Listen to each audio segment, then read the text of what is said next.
Hi, this is Phil, and I'm here to tell you all about the Capes and Lunatics Patreon. Get early access to all of our interviews, including the monthly Chichester chats with writer and comic book legend DG Chichester, new episodes of classic Capes and Lunatics shows, including The Quantum Zone, This, That, or the Third, and many, many more specials, all completely uncensored. Access starts for $3 a month, full video when you pledge $5 a month. Check out the link in our show notes or go to patreon.com/CapesandLunatics. Hope to see you there. This is Ron Mars. You are listening to the Capes and Lunatics podcast. In brightest day, in blackest nights, no evil shall escape my sight, but those who worship evil's might. Beware my power. Green Lantern's light. Hello and welcome back to Sector 2814, the Green Lantern podcast. I am Phil. Joining me as always, Master of the Corps. It is. I'm Will. Hey, everyone. Yeah, it's you.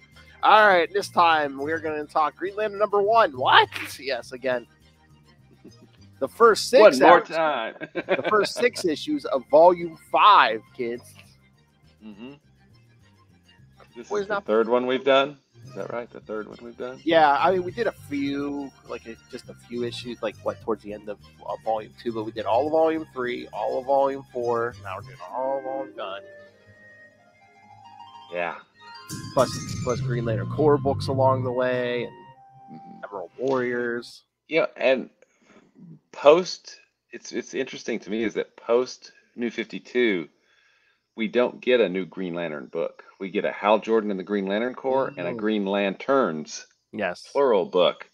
It's not until that all ends, yeah, that we finally get a new Green Lantern book, which was the Jeffrey Thorne run, which we've discussed.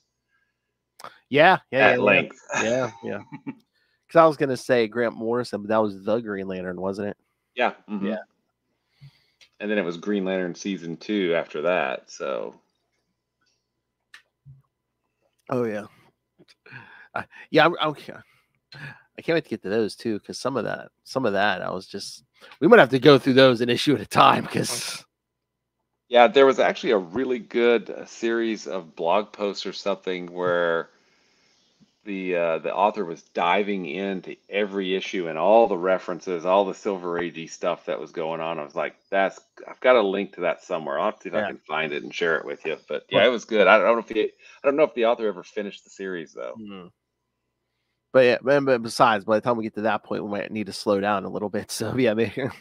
Yeah, it'll help to go. Yeah, maybe we'll do old Quantum Zone rules once we get to that point. Once we get to the Grant Morrison stuff, maybe we'll just start doing one issue at a time or something. One issue at a time, yeah. But that is, I think, years plural into the future at this point. Yes, because New 52 will take us all through the rest of this year, and I believe all of next year. So. Oh wow, lots of books. Books. Yep. Green Lanterns, Red Lanterns. Sinestro, Larfleeze, the Corps, yes. White, New Guardians, yeah. Oh, and Green Lantern, of course. Yes. Of course. All right. Of course. All right, should we dive in? Because we got 6 books tonight. You bet. Let's go. All right. Wait, before we do it, there's no news, nothing. Not that I know of. No. I haven't heard anything new about the TV show or. New issue of Green Lantern came out, right? Or it comes out tomorrow. Oh, it might come out. Yeah, hold on. Let me check my list here for tomorrow. So I think I saw a bit of a preview of it. Yeah, tomorrow. Okay, cool. As of this recording, kids. Yes, tomorrow. Yep, number 14 tomorrow. Sweet. Yeah, because now DC is back with everyone else on Wednesdays. So. Excellent. Something to look forward to. Yes. All right. So, like we said, we're going to start once again Green Lantern Volume 5, #1 from November 2011. Sinestro Part 1. Wait, I wonder who's in this. Writer Jeff Johns, penciler Doug Mank, inkers Christian Alamy and Tom Guyon, colorist David Barron, letterer Sal Cipriano, and editors Brian Cunningham and Darren Shawn. On Oa, Sinestro is watched intently by the Guardians of the Universe as he recites the Green Lantern Oath. Once the oath is spoken, Sinestro asks what they have planned for him. One Guardian explains they believe Sinestro receiving the ring is his chance for redemption and allow him to leave, only telling him to protect his sector. Ganthet openly questions the wisdom of this decision. The other Guardians inform him that they are tired of his emotional responses and claim they must be of one mind before attacking him with their mental energies. Wow, we're starting on Pretty dark. yeah, we're not starting out slow here. In his Coast City apartment, Hal Jordan is hounded by his landlord for overdue rent. As he looks out the window, Hal notices a woman in the building across the street being threatened. He jumps out his 7th-story window, crashes through the window of the woman's apartment, and subdues her attacker. Only then does he look up to see the room filled by a camera crew and realize the woman and her attacker are actors.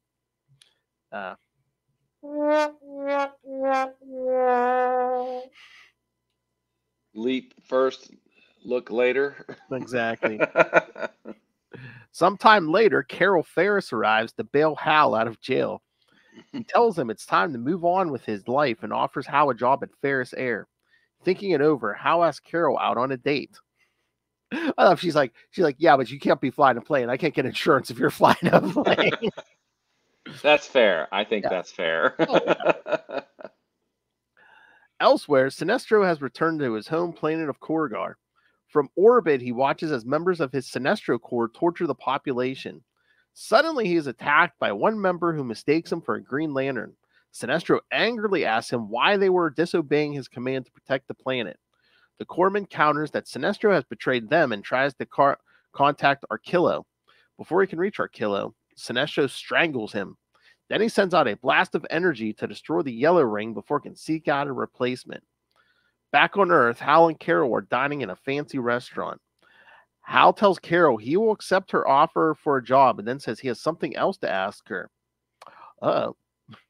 He needs her to co-sign a car lease for him.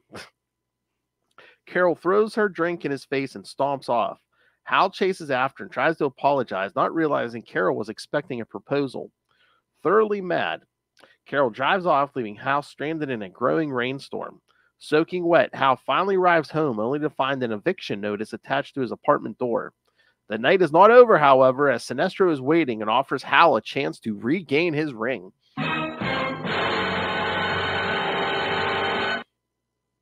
All right, so again, I know it's New 52. I mean, all the new rules, all the old rules might be out the window, but so I'm thinking, is the law still in place where we can where Green Lanterns can kill Sinestro Corps members?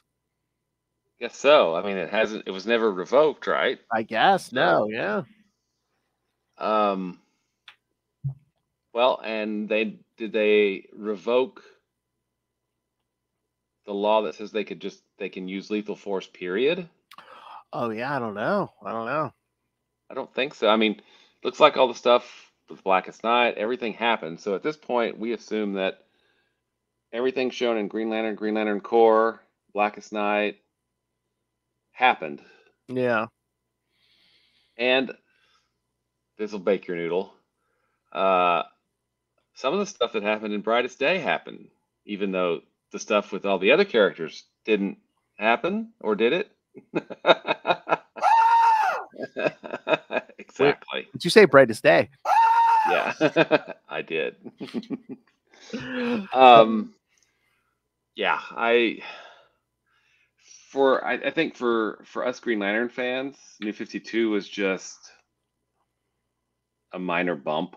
Nobody really, there was no notice of it. Let's just shine up the same old car and get back on the road. Yeah. Yeah, exactly. Yeah. Now I can see how New 52 was very traumatic for everything except who? Oh, well, Green Lantern, of course, and of course, Batman, my favorite character. So, this is an interesting first issue, I think. Mm-hmm. Because, I mean, I know they want to show Hal as being, completely lost without his ring. Mm-hmm. But, I mean, we both know that if he wanted to, he's been in contact with probably hundreds of alien species. He knows about galactic stuff and politics and the universal stuff. Yeah. I'm sure he could get a job somewhere. But I get what they're trying to do. They're trying to show that without the ring, he's rudderless. Yeah, come on. There's always openings for insurance salesman or toy salesman. Come on. Exactly. Or truck driver. Yes. You beat me to it. But and I get what they do here. I get what Johns and the team are doing here, and then the way they take that in the 6th issue, which we're going to talk about in a little bit, and kind of turn it on its head a little bit, and then of course the ending that we get in 6, which we'll get to. So, and I forget, is it this first issue? Yeah, see, he says he got thrown out of the Air Force because, of course, he was MIA. MIA, yeah. But but that's the other thing. Again, New 52, like I say, it has its flaws, but I swear the big mission statement in New 52 was like, oh, it's a great jumping on point for new people. Again, this Green Lantern #1, do you think would this have been a good jumping on point for people? It's really kind of in the middle of the story that was still running. We're dealing with the consequences of War of the Green Lanterns, and it's Sinestro's a Green Lantern? What the heck? And he's 2814's Green Lantern. So, yeah, I mean, for a jumping on point, I don't know that it works that great. I mean, it's another great chapter in Green Lantern, but as a #1 issue, I don't know. Is he 2814's Green Lantern? I think he is. Okay, because I know when they said protect your sector, because at first I thought they meant Korugar, and I'm like, well, isn't Sornik still there? Yeah, I mean, and of course we haven't jumped on to Core yet in the New 52, true. So I don't know. But I'm pretty sure he took over Hal's sector. At least that's my understanding. Well, that's the other thing. I was like, I know we were like starting over, kind of trying to start over fresh here, but I'm like, where's Kyle? Where's Guy? Where's John? I mean, especially when Hal needs help, I'm like, well, Yeah. Or even, I mean, Barry, Ollie, Superman, Batman, all of them.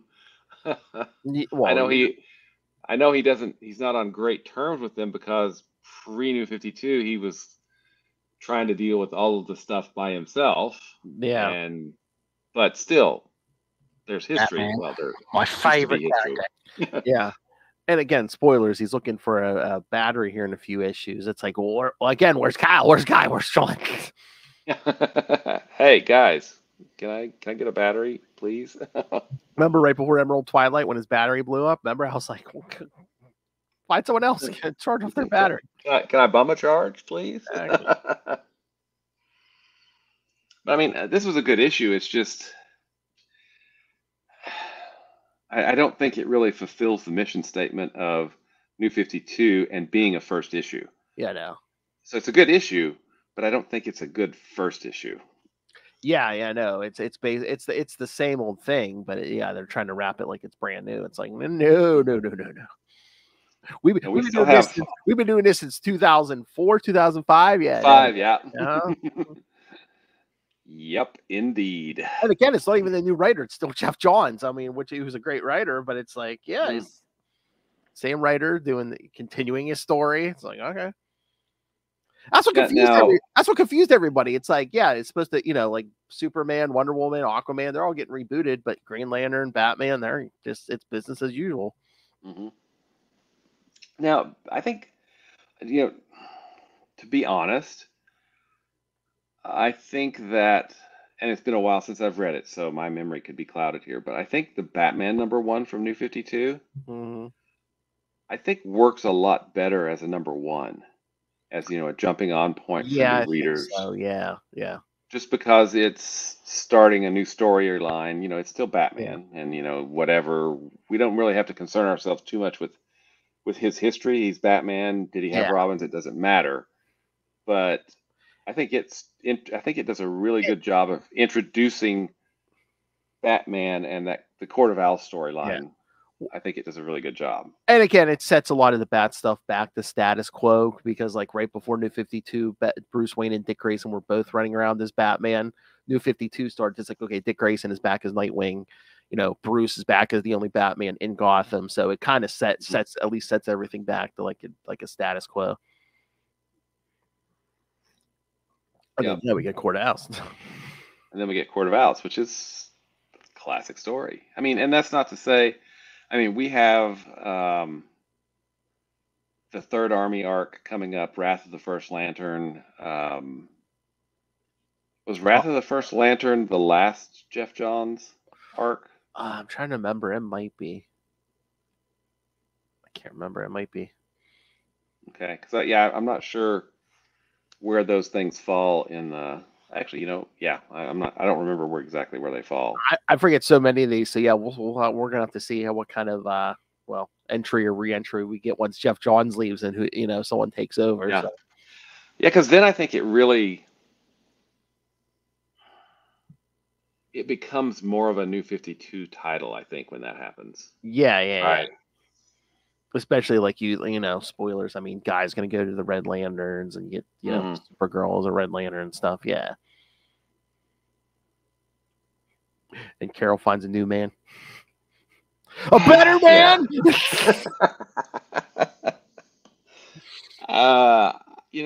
As a Hal fan, I really don't think that worked on a lot of levels.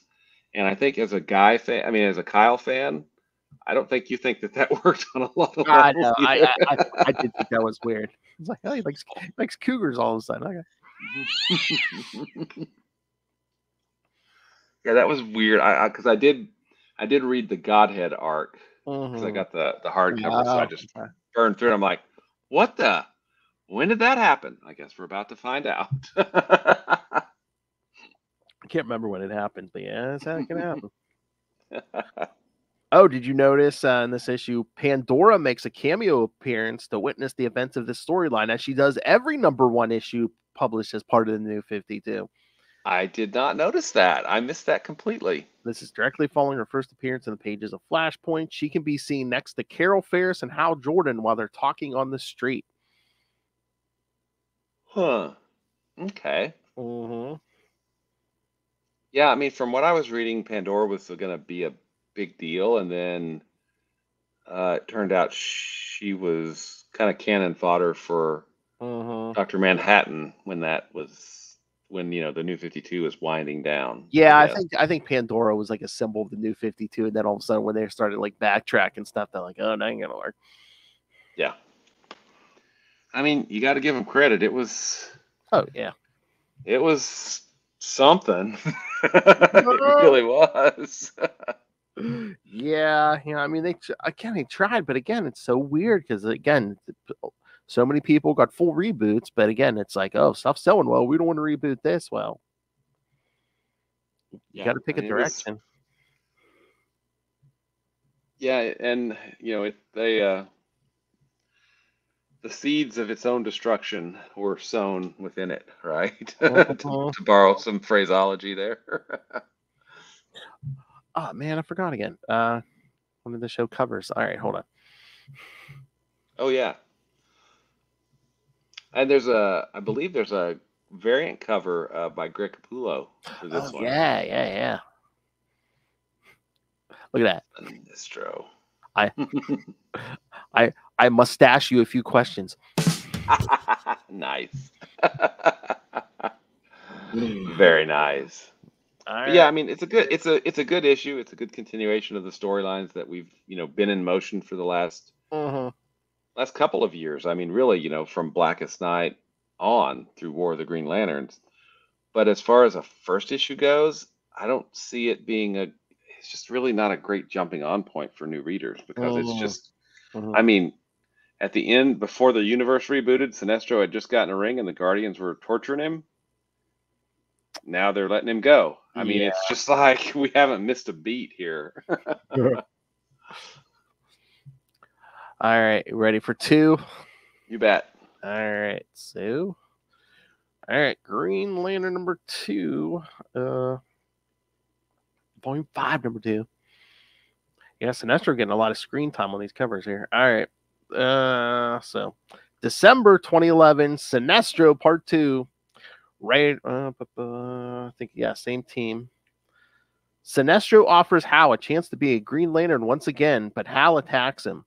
Easily subduing Hal and binding him with chains, Sinestro says that Hal's life has been very difficult lately without his ring. Then Sinestro creates a ring and places it on Hal. Powered by the ring, Hal frees himself from the chains and blasts Sinestro with an energy beam. However, the beam does not affect Sinestro. Confused, Hal asks what's wrong with the ring, and Sinestro replies that there's nothing wrong with it. Since the ring was created by Sinestro, he alone can control it.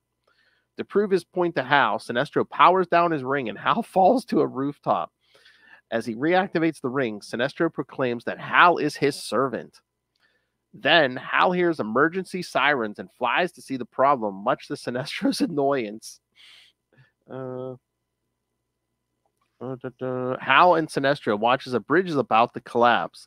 Hal saves a woman, but Sinestro deactivates his ring and the woman falls to the water.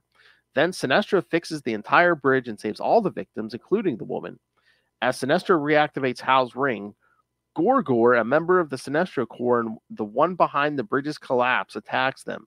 Sinestro fights Korugar, proclaiming that all the members of his corps gave in to their sadistic urges instead of obeying the code of conduct he created. Then he kills Korugar with a sword construct.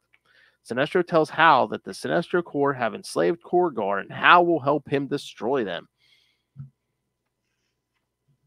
All right. Thoughts? I mean, you can tell Sinestro's very pleased with himself. He's like, haha, you have exactly what you want, but you're welcome. Yeah. And, he says, what is it this issue or the next issue where, he says, he laughs at Hal because Hal says, you're not better than me. And, he's like, of course I'm better than you, which I thought was kind of funny. Mm-hmm. But, there's some interesting things that happen throughout this arc. We really get to see that Sinestro really was one of the greatest Green Lanterns because he knows things about the ring and its capabilities that Hal doesn't know. That we don't know as readers because we haven't been exposed to it. And I think that's something cool that Johns is doing with Sinestro's character, and this is showing everyone just how formidable Sinestro is as a Green Lantern. Although we haven't brought this up in a while, but I mean, remember back, what was that, Emerald Knight or whatever? Remember when the Hal Jordan from the past came to the present? I mean, he was able to copy his ring before he went back to the past. So, I mean, we've seen those rings copy themselves before. Exactly. Yeah, that's Owen technology. We saw it in Blackest Night, when they were emergency deputization. Boom, new rings were created. So, yeah, I mean, I think this is good. And we get to see how good Sinestro is with the green ring. But I don't know. I don't know. Like I said, I think I mentioned this before. I don't remember reading these, so I don't remember what happens, and I'm kind of like, okay, cool. So this is where where are we going with this? But and there is something that annoys me, I guess, and you can see it kind of traced through John's run, I think, and that's really the Guardians are the bad guys. Yeah. And that's not something that I personally like, because I think it's kind of easy, to make them the bad guys. Yeah, and again, it's like you have to. I mean, I guess the whole emotional thing, but it's just they're billions of years old. You really, really got to give it a good reason why. Oh, why haven't they conquered the galaxy already? If they're actually going to be evil, or the universe, or anything. I mean, because they have so much power, and they're trying to do ostensibly what they think is good. Yeah, and they have the Book of Oa, which they have edited, which again, see it. There's lots of little things that Johns has had the Guardians do that I don't see how you could not be billions of years old and have some small amount of wisdom, perhaps. With all that knowledge, surely you have a little bit of wisdom. So I don't know. It's I don't know if I'd almost buy it more that it's almost like they're so old they're going senile or something. Yeah, or they've gotten so old that because it seems like what they're trying to do for order just leads to more chaos. And sure, you would think that they would see that because they are billions of years old at this point. But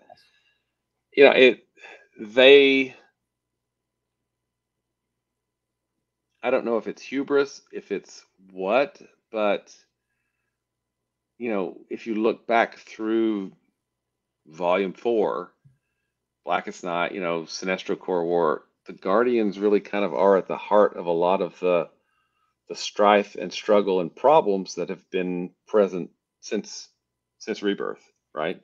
Yeah. I mean, they're so old and controlling, they're leading in several red states. Nice. Thank you. So that from a personal preference, I'm not a big fan of the Guardians being kind of the villains here, which they seem to be. And that's just because, again, I would think that beings that started out to, well, what did they start out to do? Was it to bring order? Was it to suppress emotion? Suppress what? It seems like that there was some kernel of wanting to help, right? Somewhere in that, and that I feel like that's been lost. I mean, I'm trying to remember if it ever gets said, but I mean, they're pretty much. I mean, they've been doing it a lot longer, but they're pretty much Sinestro. They're definitely skewing that way, and they they gripe at him for what they're doing, So, and the thing is, we get when Sinestro encounters Lyssadrak in issue 6, he gets a shot of the future to come, right? Mm-hmm. So we can talk about that. But I mean, really, kind of that's my only kind of criticism is from a personal standpoint. I don't like the Guardians being the bad guys, and I don't like blowing up the freaking Central Power Battery. Yes. Okay, if you don't do those two things, I'm easy, right? I'm like a solid in, okay? If you can write something that doesn't involve those things about Green Lantern, you got me. I'm your audience, okay? Yeah, I mean, I think I'd rather the Guardians take another one of their little sabbaticals rather than, like destroying the core or going evil. Yeah. Exactly. But again, I know this is going to play out differently. I have a general idea. I don't know exactly how it plays out, but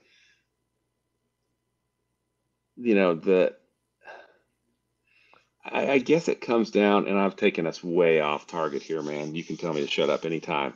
Yeah. I really feel like, at the core, if you'll pardon the pun. Oh, yeah. The core concept of Green Lantern since the Silver Age, right? Barring the, Ron Mars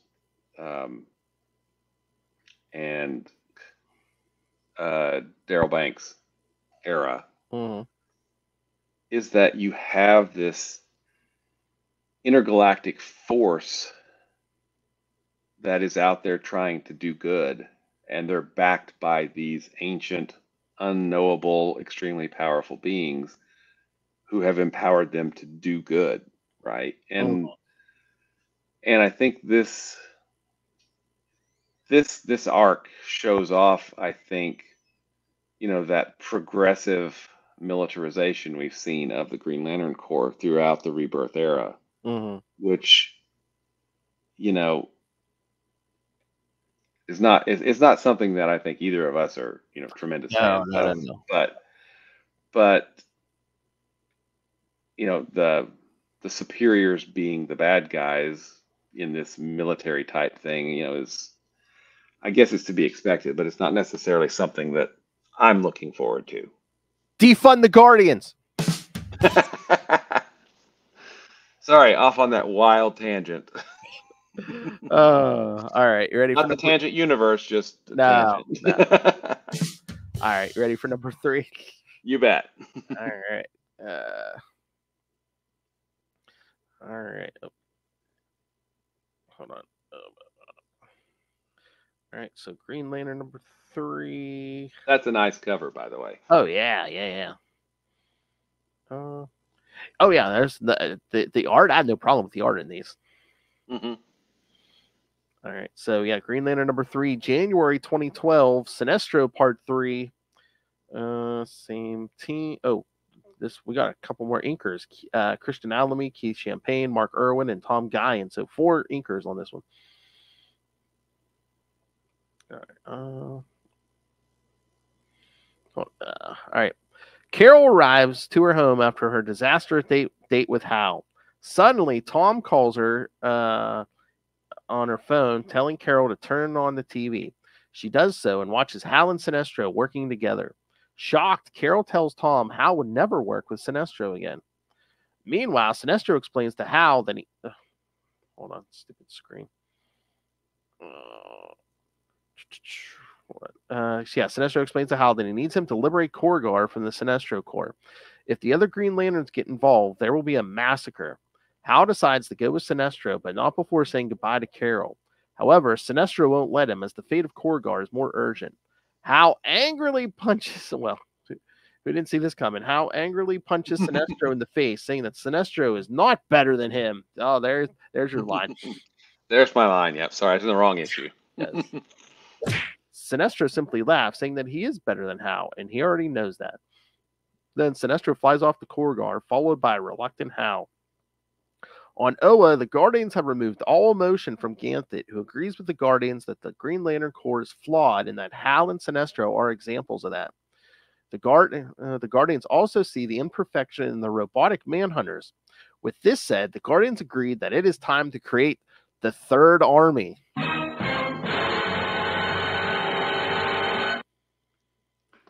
Hal and Sinestro arrive at Korugar, and Sinestro reveals his plan.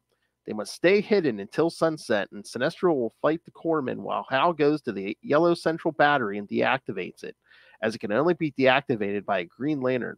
Hal expresses confusion at Sinestro's decision of using a Green Lantern as a failsafe for the yellow battery, but nonetheless goes along with the plan. Sinestro changes his uniform's color to black, surprising Hal as he didn't know the ring could do that. As they hide in Korugar's ruins while waiting for the sunset, Hal and Sinestro watch as the corpsmen enslave the Korugarians and bring them to cells. Just as a corpsman is about to kill a young Korugarian, another Korugarian named Arsona attacks him. Sinestro is surprised as he knows Arsona. However, the corpsman restrains her and prepares to kill her, and Sinestro decides to attack. Although Sinestro fights the corpsmen, the Korugarians are still a little bit afraid of him and decide to flee. Hal, knowing that Sinestro is drawing their attention, goes to the yellow central battery where he's attacked by another corpsman. Hal quickly kills him and enters the battery, but the battery disintegrates him, much to Sinestro's shock. Dude,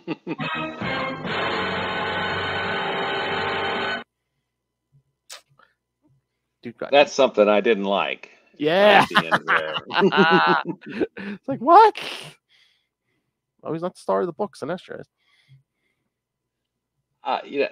Yeah, I just don't think Hal would have straight up, murderated someone. I know, that was weird too. Yeah, it's like, yeah, Hal just killed a guy. Yeah, let's get into the, yeah.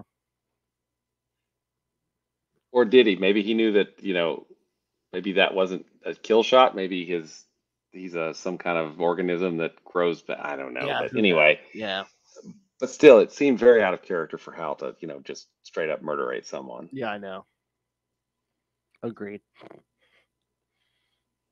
And then the whole thing with the whole backup for that battery is, a Green Lantern has to go in there and deactivate it. Yeah, that seems awful strange.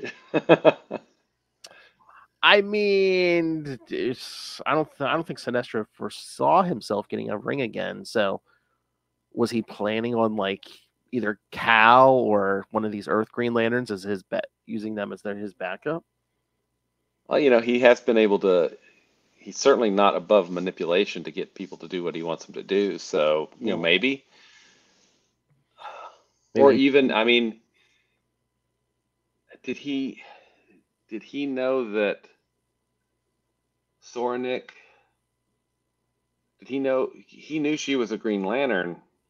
But had he already built the central battery at that point? Yeah, I don't know. Because that could be. I don't know if that's related or not. But that you're right. That's interesting. That he would choose a Green Lantern as the failsafe.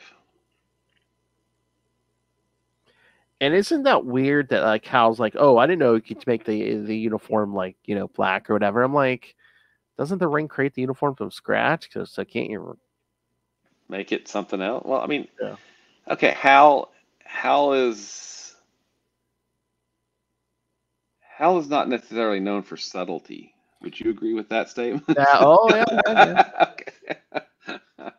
I mean, he's not dumb, but he is not exactly, you know, and Sinestro is a master of subtlety, and you know, I love the discussion. I think it was here where he talks about, you know, he's blown up 2 rings because of what he was doing with them. Oh yeah. Because he was messing with the rings, trying to find their limits, And you know, and Hal's like, you could no, and yeah, he did. So you know, it's interesting. It's interesting to know, you know, again, to show that, you know, as much of a veteran Lantern that Hal is, you know, Sinestro and Abin Sur and you know, maybe some of those, you know, Lanterns that have been around even longer, you know things about the rings and about the core and about the, you know, abilities that we just don't know yet, which I think is really cool. It adds a lot to the you know, the lore of Green Lantern in my mind. Oh yeah. Oh yeah, I forgot about this. Yeah, Hal doesn't just kill that Yellow Lantern; he blows his head off with a green bazooka. Yeah, that doesn't seem. Yeah. It's the new 52. Okay, whatever, bro. Yeah.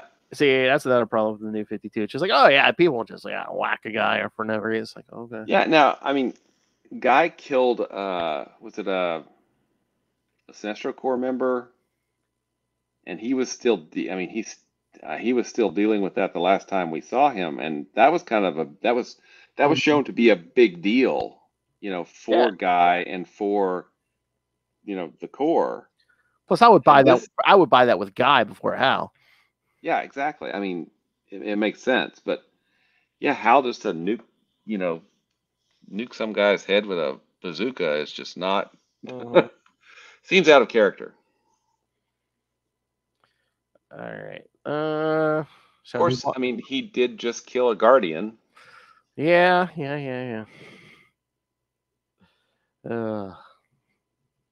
Oh, it gets easier over time? Is that what you're saying? I guess. I have no idea, man. That was a universe ago, okay? That's true. All right. Should we get to the next one? You bet. It's another great cover. Yeah. Oh, yeah. All right. So, yes, Green Lantern number 4. It's open. Sorry. All right. So, can't believe we're on Volume 5 already. Green Lantern, Volume 5, number 4, February 2012. Sinestro, Part 4. Same team. We're back to 2 inkers. Oh, colorist Alex Sinclair. I think that's a new one. As Hal is blasted by the yellow power battery, he sees his relationship with Carol with another perspective. However, the battery discovers that Hal is not Sinestro and stops blasting him with energy. The battery was not trying to disintegrate him. Instead, it was trying to teleport him to the antimatter universe. The Sinestro Corpsmen capture Sinestro and place the unconscious Hal in a cell. As Hal comes to, he tries to get out of the cell. However, the cell has been designed to withstand green energy. As his ring's energy levels approach 0, Hal uses the last of his ring's power to create a construct of Carol. Meanwhile, Sinestro is being tortured by Professor Incid, who tries to remove the green ring from Sinestro's hand.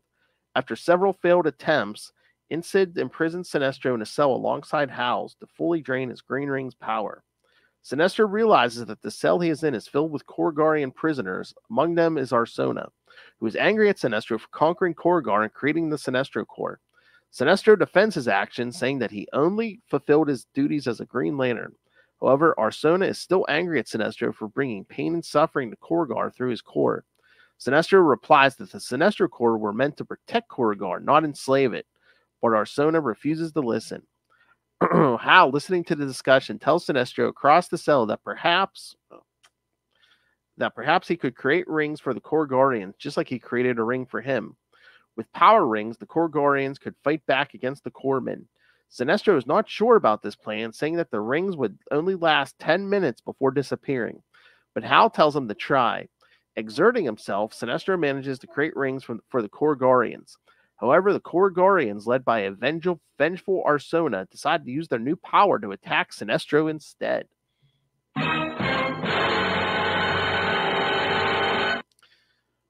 All right. So I get Sinestro has a very strong will and everything, but creating 100 rings. Yeah, that's kind of a big deal. And that brings up something that I remembered that kind of annoys me, is that this is fundamentally Owen technology. It's not magic. Yes. It's technology. And the Owens all of the Guardians are like, ooh, the ring chose him. You built it. It's doing what you built it to do. What do you mean you don't know why it did what? Come on. I mean, are they just like, oh, AI's out of control? I don't know. I don't know. Maybe. But there seems to be this kind of almost mystical, oh, the ring chose him. But we know that the rings never really chose. That was Mogo that was guiding them. Yeah. And now that Mogo is gone temporarily, dead-ish, it's on him and they can't get it off of him. I mean, don't they know how their own tech works? Or maybe they just haven't turned it off and turned it back on again? I mean, I don't know. Oh, yeah, I was going to say, shouldn't they know how to turn it off of anybody? Yeah, I mean, I find that a little bit strange. So unless the that AI was something that that was something that kind of bugged me about this. The underlying reasons for this arc with Sinestro wearing the ring is that they built this. They know they built it. They literally, it's their creation. Surely they know why it is behaving or not. Maybe it's like Windows 95 or something. Are the rings sentient enough, do you think, that are they just like, oh, the Guardians are on a bad track, or that's a good question. Maybe the programming of the rings is at odds with what the Guardians are doing now. I mean, that's actually something that I hadn't considered. That's a good thought. Plus, but don't you think they would have a fail safe so none of their Green Lanterns could create 100 rings at once? I mean, unless they just underestimate everyone and be like, oh, no one has that much willpower. Which they've underestimated both Sinestro and Hal. Yes. Because, of course, they're both petty enough, yes. Green Lantern does not have enough willpower to kill a Guardian, right? Yes. And see, I don't think Hal meant to kill Krona. I think he was just breaking through his shield. Which is why, again, this whole bazooka thing to the head is so weird and just kind of completely out of place. But sorry. I mean, again, is that just once that especially for the creative team, even it's just like once you lift that ban on killing, it just becomes easier. Yeah, I mean, for the writers to just use it, yeah, that was a very odd. That definitely stood out to me. I'm glad it stood out to you too. Yeah. And again, the Guardians are going dark here, but it's like, weren't they supposed to be like Guardians of Life? And now it's like, oh yeah, these rings can just basically kill anybody. Yeah, why not? How many places? Yeah. There's no more comic code. All right. So should we get number 5? You bet. The penultimate. Take a drink, Lil. Oh, look, I got a cover with Hal on it. There you go. There we go. All right. So Green Lantern, Volume 5, number 5.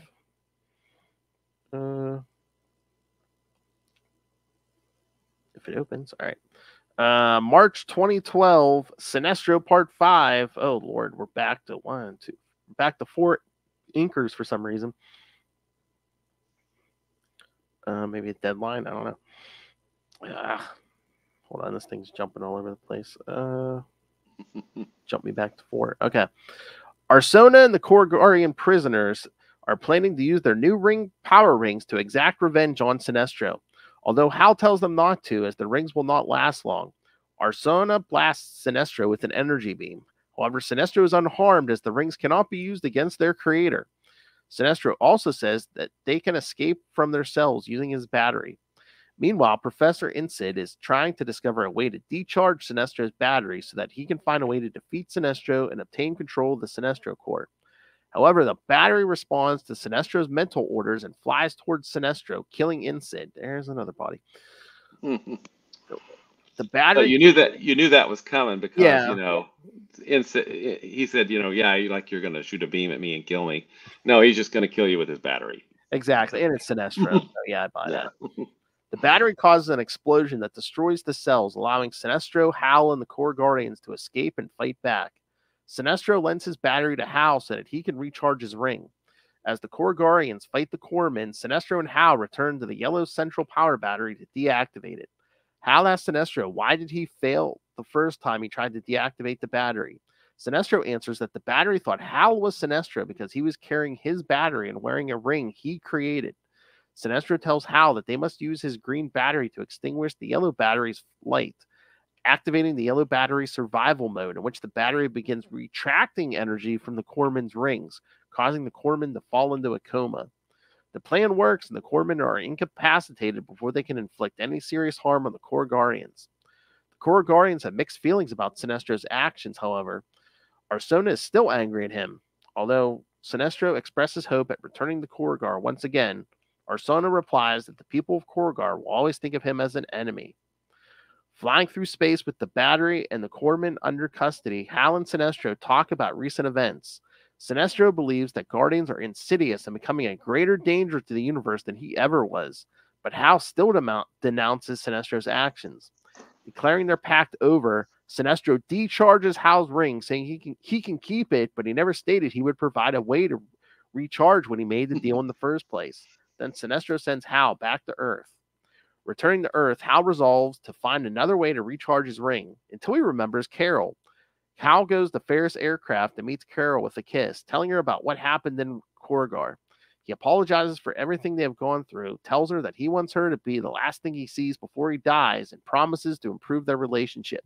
She accepts Hal's apology, and the two reunite. Because this always works. On Oa, the Guardians meditate about Sinestro's actions, saying that he, like Hal Jordan, is no longer a threat to their future plans. They will go to the Chamber of Shadows and release the first Lantern so that he can lead their third army.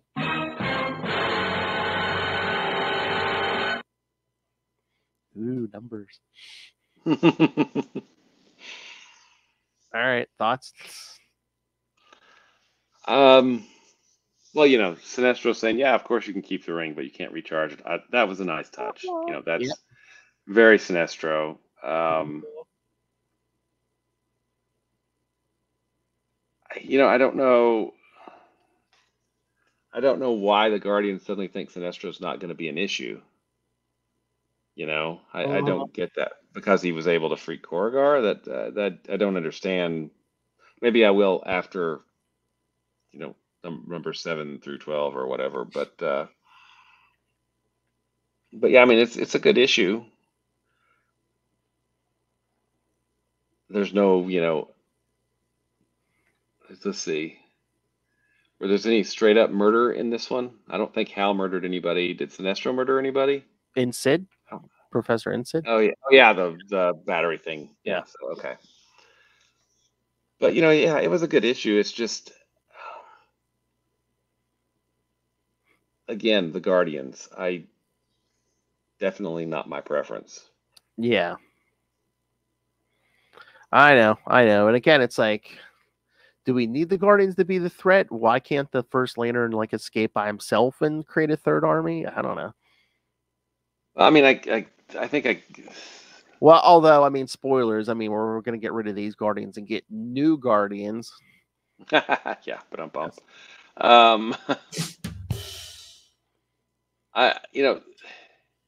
This has been building because the Guardians have started, since early in Volume 4, with them making choices, and choosing not to, rewriting the Book of Oa and keeping information from people because, they're the Guardians or whatever. Mm-hmm. So I hope that this comes to its logical end.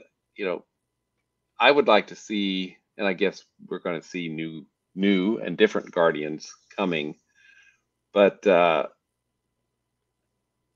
now there are no Guardians. Yeah. In the current book. And perhaps, we've discussed this a lot, having the Corps kind of shed its militaristic bent and just being, a rescue organization. We're going in to help. That's what we do. We don't arrest. We don't, we're not cops. Yeah. But that's kind of what I would. That's what I would kind of like to see. Yeah, yeah. But yeah, New 52. We're New 52 in it right now, so I will stop complaining about that. This is the way it is. I mean, maybe just like give us like a better explanation why the Guardians are going nuts. Just be like, maybe they're just all the deaths and resurrections are like, cause them to go insane or something. Just be like, or they're afraid. They're like, how many times this organization has fallen and been resurrected and fallen and resurrected since you Earthmen joined the Corps. Yeah. Well, and I feel like, this desire for control is out of fear, being out of control. So for as much as this, they say they don't have emotion, all of their actions seem to stem from that fear of not being in control. So yeah. I don't know what that means, but there it is. Now, I think we've got within, what is it, issue 0? Is that when Simon first appears? I think so, yeah. I'm pretty sure. So we get our first, new Earth Lantern in quite a while. Mm-hmm. And then it's not much longer. Jessica makes her first appearance in Justice League, yeah. Justice League, yeah. So, I know we give the Thorn Run, rightly so, a lot of criticism, but establishing Crux worlds and an underlying reason why Earth has so many Green Lanterns, I really liked the reasoning, and I like that. I like that was established. So I'm looking forward to reading Simon's first appearance, and Jessica's coming up. Yes. Assuming we survive these evil Guardians. Oh God, yeah. All right, should we get to the last one? Let's do it. It's kind of a one shot. It's not part of like this first arc, and then there's like this arc starting in number 7. So, all right. So Green Lantern, Volume 5, number 6, April 2012. The Other Hero. Writer Jeff Johns. This time penciler and inker and one of the colorists, Michael Choi. Alex Sinclair's your other colorist. Letterer Sal Cipriano, and editors Darren Shawn and Brian Cunningham. Yeah, this issue has a completely different look art-wise from everything else. Well, yeah, because you got a new penciler, inker, and he's also one of the colorists. So yeah. Yeah, I mean, it almost has a painterly look in places, Hal takes Carol to the Coast City Aeronautical Museum for a date. Carol goes to the bathroom while Hal walks across the museum. Then he hears that an old mechanic is being threatened by his younger co-workers for telling the police that they were stealing plane parts. Hal steps in and beats down the thugs. He then returns to Carol, acting as if nothing happened. Leaving the museum, Carol asks Hal how he can live without being Green Lantern, and Hal replies that he'll manage and that he doesn't need to be Green Lantern. Does he need violence, though? Apparently. Meanwhile, on planet Ogoro, Sector 1417, Sinestro finds a hobo named Starstorm, who furiously asks Sinestro what else he wants from him. Apparently, the two share a history. Sinestro tells Starstorm that he came to Ogoro hoping to find Lycia Drac, but he was unable to find him due to a relic in her possession. Then Sinestro uses his ring to locate Starstorm's helmet. Starstorm refuses to wear the helmet, saying that he is nothing because of Sinestro, but Sinestro forces the helmet on him. Using the helmet, Starstorm guides Sinestro to a strange building where Lycia Drac attacks them. Lycia plans to absorb Sinestro and Starstorm into the book to feed off their stories. She sees Starstorm's story, discovering that he was a great hero until he was defeated and humiliated by Sinestro. Sinestro rips one of the book's pages and begins to see visions of possible futures, which include the Guardians killing the Green Lantern Corps, Sinestro as his Indigo tribesman, Hal dying, Ganthet obtaining a white power ring, and Sinestro dying. As the visions disappear, Sinestro becomes appalled at the Guardians' arrogance. Lycia continues her attack on Starstorm, wanting him to give in to his fear and end his own life. However, Sinestro grabs Starstorm's helmet and throws it at Lycia, causing a small explosion that renders her unconscious. Sinestro decides to leave her alive, saying that she might be of some use to him. He then turns to Starstorm, telling that even though he has seen men get back on their feet after falling in the darkness, he is no Hal Jordan. He then leaves Ogoro, ignoring Starstorm, who begs Sinestro to tell him who is Hal Jordan. Meanwhile, on Earth, Hal and Carol wake up together until Hal's ring attaches itself to his finger, causing him to transform into Green Lantern. Sinestro appears, telling Hal that he is still of use to him. Oh, now you want me back. And I think that takes us to the next arc, which is the Revenge of Black Hand. Is that 7 through 12? No, let's see. Number 7 is The Secret of the Indigo Tribe. Oh, okay. So it's probably going to bring some Black Hand stuff in there. I've got the hardcover up there. I'll have to look at it in a minute. So we'll get to that next week because we're going to do the next 6 issues of this series. So yep. Cool. And then we'll be 1 year into. I know, but then we'll kind of jump back and do the other series. Yeah. That's the thing. It's like some of these stories can continue on without a break. So it's like, okay, when do you? Mm-hmm. I'm really looking forward to reading Red Lanterns and New Guardians because I don't think I read those when they came out. I didn't read them when they came out. I've read some of the Red Lanterns and back issues, but I haven't read the whole series. So I am curious. I can't wait to get to that either. And I probably don't remember half of what happens in all the other books. The core. Yeah, exactly. Guardian. All right. So anything else, William? I think that's it. All right. So like I said, next week, kids, we're going to keep going on with Green Lantern 7 through 12. And then in 2 weeks, we'll get to the first 6 issues of Green Lantern Corps. And then the week after that, we'll get the Green Lantern Corps 7 through 12 and number 0. Cool. Yeah. And then, like I said, then we'll get the Green Lantern New Guardians. Just do the first 4 of those. Oh, and then then Green Lantern New Guardians 5 through 8 and Blue Beetle number 9. Cool. And then more Green Lantern New Guardians 9 through 12 and number 0. So so that's basically what we're doing. We'll get to each series, we'll get them to 12 and 0, and then we'll get the Red Lanterns. But that seems to be the formula here, kids. Yeah.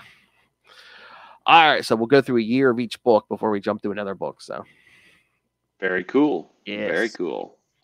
All right, so hold on, let me I have pictures here, kids. All right. All right. So yeah, send us your thoughts on all the upcoming books. And you can send us your thoughts on these issues here. How do you feel about the gratuitous killing? That was a hallmark of the New 52. All right. So email us, CapesandLunatics@gmail.com, or call the voicemail 614-382-2737. That's 614-38-CAPES. And remember, you can find all things Capes and Lunatics episodes, social media, merchandise. Get your brand new Capes and Lunatics merch. Get your classic Capes and Lunatics merch, or maybe some new merch coming soon. And, of course, you must rain random money on us through the Cash App link. Queen Lilith demands it. Make it rain. Please don't make us dance on that pole. Just waiting for Sinestro or someone to blow our heads off. She looks like she was just working a stripper pole down at Divas. And of course, the Patreon, where Lilith and I give you something different and uncensored every month. And I believe the August episode is going to be a request from one of our patrons, Justin himself. So subscribe now, and you can make requests. All right, so you can find everything all in one place. Well, you can find the Patreon at patreon.com/CapesandLunatics, but you can find it all at tubespace.io/CapesandLunatics Podcast Network. That's tubespace.io/Capes and Lunatics Podcast Network. More vicious and brutal than ever. All right, now for this Will Allred, Master of the Corps, Master of the Quantum Zone, Master of Podcasting, Master of Packaging, and several starter campaigns. Mr. Will, tell everyone about Crossover Division, Diary of Night, and everything else like that. You bet. You can find me at Walred, that's at WALLRED, at Gmail and Facebook and Blue Sky and Twitter and probably other places that I've forgotten about. But if you'd like to check out the books that I write, Crossover Division, here's the hardcover, which I love so much. You can check out Crossover Division at crossoverdivision.com. I'm fulfilling the hardcover and number 5 as well. I'm not doing it right now, but I am in the process of doing it right now. And we'll be launching number 6 on Kickstarter probably in September at some point. And then you can also check out Diary of Night at diaryofnight.com. And finally, you obviously have great taste because you're listening to Phil and I here discuss, the myriad interpretations of Green Lantern. So that means you must love Marvel's Quasar nearly as much as we do. So if you want to find out more about Quasar, you can do that at the Quantum Zone, quantumzone.org. Seems like I'm getting a package every other day. We're shipping them out. Yep. Yeah, and here's number 5. Oh, nice. Can't wait to get that. It will be coming soon, sir. Nice. I hope it's going somewhere nice. They aren't even attempting to enter our orifices. I'll have to read on that. I, of course, love Hal Jordan. Yes. All right, kids. Thank you for joining us. It's here, the new 52. We've officially begun. What you're getting for the next, the rest of this year and all next year. So strap in. Strap in. That's right. Again, next week, yes, Green Lantern 7 through 12. Oh, Indigo Tribe. Oh, we're gonna get some good knock jokes. Yeah.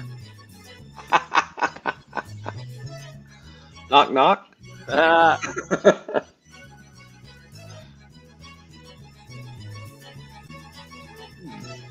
All right, kids, come back next time. And remember, if you like that Earthman, you should have put a ring on it. Good night.